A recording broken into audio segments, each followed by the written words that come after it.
तहरीक इंसाफ ने मुस्लिम लीग नून की एक और विकेट उड़ा दी। मुस्लिम लीग को बड़ा नुकसान। लीगी और दीगर जमातों के रहनुमाओं का पीटीआई में शमूलियत का ऐलान इस बात का वाज़ेह सबूत है कि अब दीगर पार्टियों के रहनुमा भी ये जान चुके हैं कि मुल्क की असल जमात पीटीआई है और लीडर इमरान खान ही है।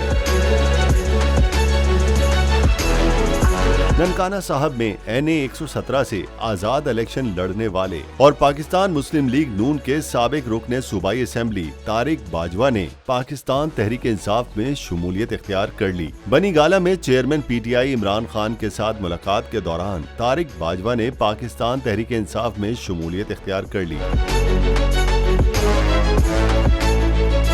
पार्टी क़यादत की तरफ से उन्हें बरजीज ताहिर के मुखालिफ के तौर पर उम्मीदवार बनाया जाएगा, जबकि इस हलके के पहले उम्मीदवार चौधरी बिलाल अहमद वरक थे, जिन्हें आइंदा इंतखाबात में NA 122 शेखुपुरा से टिकट दिया जाएगा, जहां पर उनका मुकाबला पाकिस्तान मुस्लिम लीग नून के उम्मीदवार सरदार इरफान डोगर के साथ होगा।